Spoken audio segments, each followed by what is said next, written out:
हज़रत अब्दुल्ला इब्न मुबारक रहमतुल्लाह अलैह का एक पड़ोसी अपना घर बेच रहा था और उस ज़माने में उस वक्त वहाँ पर के घरों की कीमत 2000 थी, लेकिन इसने ऐलान किया कि मैं अपना घर 4000 में बेचूंगा, कौन है जो मेरा घर खरीदे।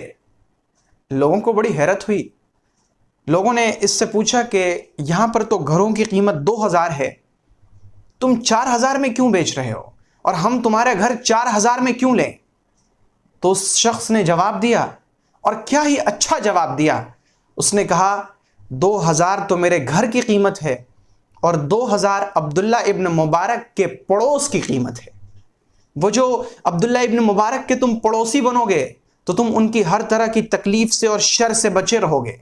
तुम जब उनके पड़ोसी बनोगे तो उनका अच्छा सलूक देखोगे। तुम जब उनके पड़ोसी बनोगे वो तुम्हें हदिया देंगे, वो तुम्हारी मेहमान नवाजी करेंगे, वो तुम्हारे बच्चों की तरबियत करेंगे। इसकी कीमत 2000 है। यानी घरों की कीमत पड़ोसियों से भी बढ़ती है और घटती है। अगर पड़ोसी अच्छा है तो घर की कीमत भी अच्छी मिलती है, और अगर पड़ोसी बुरा है तो घर की कीमत भी बुरी मिलती है। अब पड़ोसी भी बहुत तरह के होते हैं। एक पड़ोसी तो वो है जो बहुत नेक है, सालेह, मुत्तकी, परहेजगार, अल्लाह का फर्माबरदार, अच्छे अखलाक वाला, हुस्न सलूक वाला। तो ऐसे पड़ोसी के साथ हम पर भी लाजिम है कि हुस्न सलूक करें, बहुत बशाशत से उससे मिलें, मुस्कुराते चेहरे के साथ मुलाकात करें, उससे अच्छी गुफ्तगू करें। दूसरा पड़ोसी वो है जो है तो हमारा पड़ोसी लेकिन उसके अखलाक अच्छे नहीं हैं। तो फिर ऐसी सूरत में अल्लाह रब्बुल इज़्ज़त का हुक्म है, इदफ़ा बिल्लती हिय अहसन, कि तुम बुराई का बदला बुराई से ना दो बल्कि अच्छाई से दो। अगर किसी का अखलाक ख़राब है तो हम उसके ख़राब अखलाक की वजह से अपने अच्छे अखलाक को ख़राब नहीं कर सकते। हम अपना अच्छा अखलाक हमेशा अच्छा ही रखेंगे। हम उसके बुरे अखलाक की वजह से अपने अखलाक को ख़राब नहीं कर सकते। एक दूसरा पड़ोसी वो है जो गुनाह कबीरा का मुर्तकिब है, यानी वो साहिब कबीरा है, वो कबीरा गुनाह करता है। तो फिर ये देखा जाएगा कि वो गुनाह जो करता है छुपा के करता है या दिखा के करता है, यानी एलानिया गुनाह करता है या गुनाह छुपा के करता है। अगर गुनाह छुपा के करता है तो हम पर्दापोशी करेंगे, चश्म पोशी करेंगे, यानी हमें उससे क्या मतलब, वो गुनाह करे, नाफरमानी करे, लेकिन वो छुपा के करता है, इसलिए हमें इसके पीछे नहीं पड़ना। हमारा अच्छा सलूक उसके साथ फिर भी बरकरार रहेगा, लेकिन हम उसके सिलसिले में फ़िक्र करेंगे कि अगर कोई मौका मिले तो हम उसे नसीहत के ज़रिए और हिकमत के ज़रिए ये बात उस तक पहुँचा दें कि ये कबीरा गुनाह मुनासिब नहीं है कि आप इसका इर्तिकाब करें। और दूसरा शख्स वो जो गुनाह कबीरा सबको दिखा के यानी खुल्लम खुल्ला करता है, तो फिर ऐसे शख्स के लिए हमारी ज़िम्मेदारी ये बनती है कि उसके साथ एहसान ही करते रहें उस वक्त तक जब तक कि हम उसे उस गुनाह के बारे में नसीहत ना कर दें।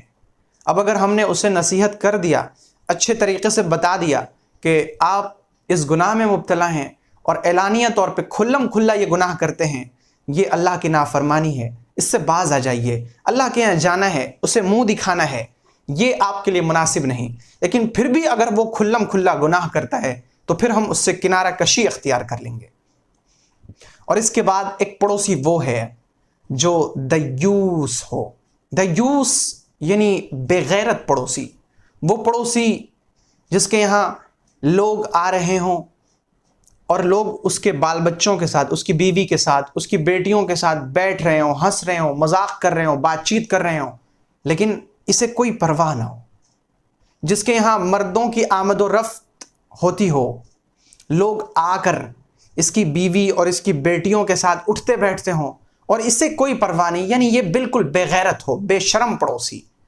ऐसे पड़ोसी के सिलसिले में शरीयत का हुक्म यह है कि हम ऐसे पड़ोसी के यहाँ आमद व रफ्त न रखें, आना जाना न रखें, क्योंकि इसकी सोहबत से, इसके साथ आने जाने से हमारे बाल बच्चे, हमारे घर के अफराद भी मुतासिर हो सकते हैं। इसलिए ऐसे पड़ोसी से किनारा कशी अख्तियार किए रहना चाहिए।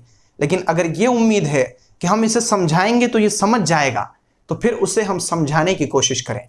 और एक आखिरी पड़ोसी वो है जो काफिर हो, जो मोमिन न हो, ऐसे पड़ोसी के बारे में भी शरीयत ने एहसान का और हुस्न सलूक का हुक्म दिया है।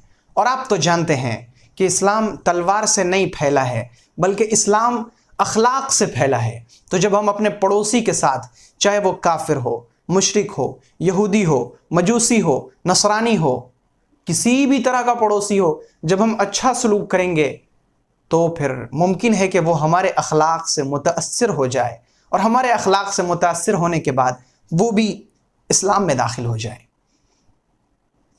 तो हम ऐसे पड़ोसी के साथ भी अच्छा सलूक करते रहेंगे।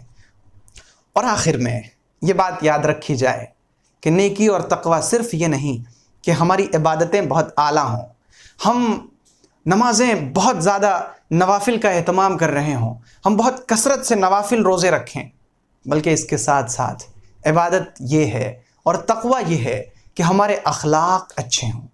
आप जमात की नमाज में पहली सफ़ में नमाज़ पढ़ रहे हैं, लेकिन आपने अपनी गाड़ी पड़ोसी के घर पर इस तरह खड़ी कर दी है कि कोई शख्स ना बाहर जा सकता है ना अंदर आ सकता है, तो आपके ये नमाज में पहली सफ़ में होने का क्या फ़ायदा। आप अपनी दुकान में बैठे हैं और जल्दी जल्दी आप नमाज के लिए गए, लेकिन नमाज में जाने से पहले आपने अपने दुकान के सामान में मिलावट कर दी, तो फिर ऐसी नमाज में जाने से क्या फ़ायदा। आपने रात में तहज्जुद की नमाज अदा की और सुबह उठकर आप जब बाहर निकले तो आपने अपने पड़ोसी के बच्चे को एक थप्पड़ लगा दिया, तो रात की नमाज का फिर क्या फ़ायदा। आप बहुत ज़्यादा रोज़े रख रहे हैं, लेकिन पड़ोसी के घर में हमारी तरफ से ताक झांक भी हो रही है, तो फिर ऐसे रोज़ों से हमें क्या नफ़ा मिलेगा। तकवा, नेकी और दीन ये है कि दूसरे लोग हमारे ईज़ा रसानी से महफूज हो जाएं, हम किसी को तकलीफ़ ना पहुंचाएं, हमारी तरफ से हर शख्स मामून और महफूज हो, हम बिल्कुल बेज़रर बन जाएं, हमसे किसी को किसी तरह का कोई नुकसान ना पहुंचे। और जब यूं हम अपने आप को बेज़रर बना देंगे तो फिर हम अल्लाह रब्बुल इज़्ज़त का क़ुर्ब हासिल करने में कामयाब हो जाएंगे।